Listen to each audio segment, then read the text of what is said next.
नमस्कार, आदाब, the wire में आपका स्वागत है। मैं और मेरे सहयोगी चंद्र प्रकाश अभी मौजूद है जंतर मंतर पर, जहां पर रविवार से देश के जो खिलाड़ी हैं, रेसलर्स है, उनका धरना प्रदर्शन चल रहा है।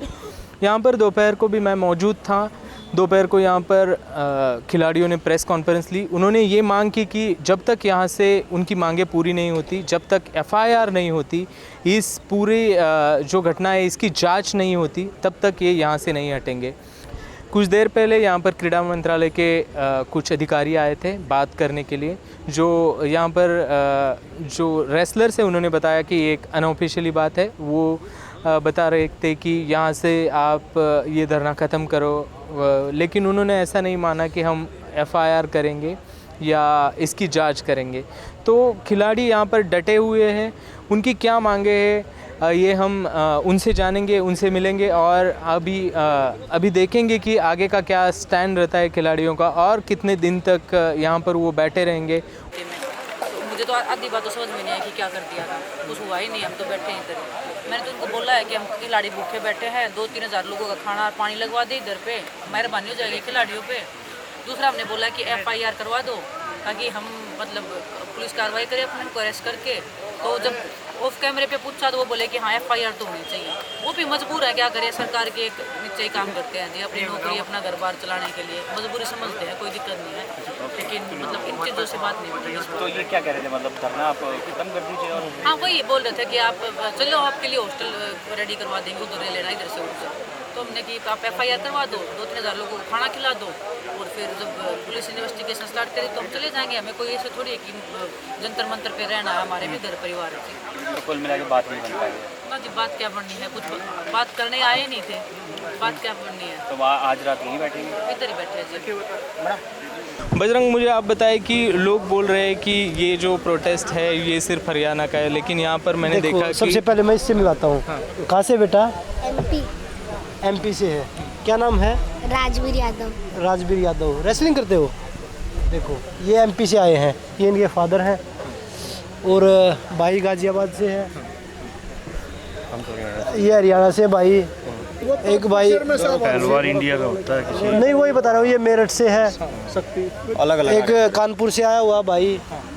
अभी पूरे भारत से आपको समर्थन मिल रहा है, लेकिन मेरा सवाल ये है कि ये जो ब्रिजभूषण सिंह है, जो चेयरमैन है, ये भाजपा के सांसद है, भाजपा के सांसद है और सरकार भाजपा के, खेल मंत्री भाजपा का है, पंत प्रधान भाजपा का है।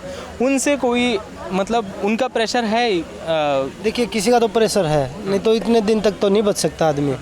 किसी का तो है प्रेशर। पुलिस भी केस नहीं कर रहा, तो कोई तो कारण होगा जो पुलिस भी केस नहीं कर पा रही है। 3 दिन हो गए लड़कियों को कंप्लेंट किए हुए।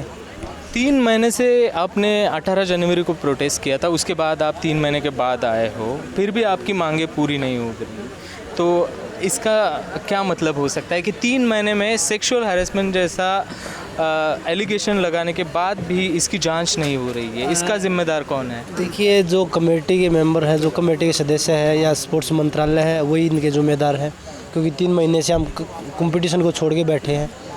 नहीं तो एशियन चैम्पियनशिप थी, रैंकिंग सीरीज़ थी, हम भी खेलते। अभी एशियन गेम्स हैं, ओलंपिक क्वालिफाई है, बड़े टूर्नामेंट है दोनों, और खिलाड़ी यहाँ धरने पे बैठे हैं। जो सरकार का जो पक्ष है वो अभी जो ऑफिशियल्स आए थे उनसे कुछ बात हो गई है? वो किस लिए यहाँ पर आए थे? वो क्या करने आएंगे? वो समझौता करने के लिए आएंगे। समझौता हम करना नहीं चाहते। जो चीज़ें होंगी अभी सभी आप लोगों के सामने ही होंगी, बंद कमरे में कोई चीज़ नहीं, क्योंकि एक बार हम उस चीज़ का शिकार हो चुके हैं। जो राजनीति होती है उसका शिकार एक बार हो चुके हैं। अब हम जो बात करेंगे यहाँ मंच पे बैठ के करेंगे। जिसको आना है सभी का वेलकम है, चाहे स्पोर्ट्स मंत्रालय के आदमी आए, चाहे स्पोर्ट्स मिनिस्टर आए, आइए, आप सबका वेलकम है। मैं देवेंद्र गौतम, सोनीपत, हरियाणा से। देखिए देश का दुर्भाग्य है कि बीजेपी सत्ता में बैठी हुई है और जो पहलवान, ओलंपियन पहलवान, जो कि सबसे बड़ा एक तमगा जो देश को इंटरनेशनल स्तर के ऊपर खिलाड़ियों ने दिलवाया है, वो खिलाड़ी सारे के सारे जंतर मंतर पर धरना दे रहे हैं। दूसरी बात, अगर ब्रिजभूषण की जगह अगर कोई दूसरी पार्टी का अगर बंदा बैठा होता तो अभी तक यही दिल्ली पुलिस उसका कॉलर पकड़ करके थाने के अंदर जा करके डालती और एफआईआर दर्ज करती।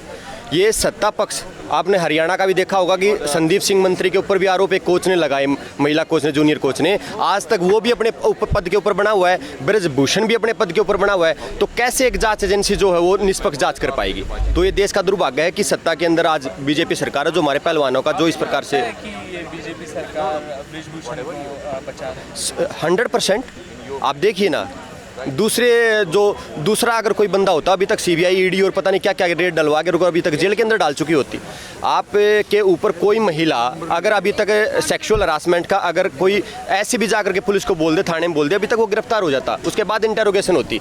तो ये सोचनीय बात है कि मतलब इस प्रकार की जो तानाशाह रवैया सरकार ने अपनाया हुआ है पहलवानों के साथ, ये देश को रिप्रेजेंट कर रहे हैं। कभी इनको जातिगत बांटने की कोशिश की जाती है, कभी इनको हरियाणा वाले बोला जाता है। यार ये देश के लिए मेडल लेकर के आए हैं, वहाँ पे इन्होंने तिरंगा झंडा लहराया, ना कि अपनी जातिगत या हरियाणा का पताका वहाँ पे लहराया। बेटी बचाओ बेटी पढ़ाओ का सिर्फ नारा इनका चुनावी जंग तक सीमित था। इनकी महिला की चेयरपर्सन हरियाणा की, जो बेटियों के ऊपर तंज कसती है, ओयो का नाम लेती है, उसको ये नहीं दिखाया जाता कि ओलंपिक में भी जाती है हमारी लड़कियां। दूसरी बात, जो अनुराग ठाकर अपना खेल मंत्री है, वो साफ सूंघा हुआ है, उनको ये पहलवान दिखाई नहीं देते। जिस टाइम पे प्रधानमंत्री जी साइन की हुई टी शर्ट साक्षी मलिक जी के साथ, विनेश फोगाट जी के साथ फोटो खिंचवाते हैं, आज वो फोटो दिखाई नहीं दे रहा प्रधानमंत्री जी को। क्यों चुप्पी साधे हुए प्रधानमंत्री जी? ये सोचनीय बात है। देश देख रहा है, जनता देख रही है कि किसी वर्ग को भी नहीं छोड़ा हुआ, खिलाड़ियों को नहीं छोड़ा, किसानों को नहीं छोड़ा, बेरोजगार युवाओं जो है वो दर दर की ठोकरें खाते हुए घूम रहे हैं। लेकिन अब ये जो पहलवान अब यहाँ बैठे हुए 3 महीने के बाद दोबारा, तो ये अब यहाँ से जंग जो है वो जीत करके ही वापस घर पे लौट के जाएंगे, नहीं तो यहीं जान देने तक निछावर करेंगे यहीं पे। द वायर के और वीडियोस देखने के लिए सब्सक्राइब करें और बेल आइकन पर क्लिक करें। स्वतंत्र पत्रकारिता की आर्थिक मदद करने के लिए डिस्क्रिप्शन में दिए गए लिंक पर जाएं और अपनी राशि चुनें।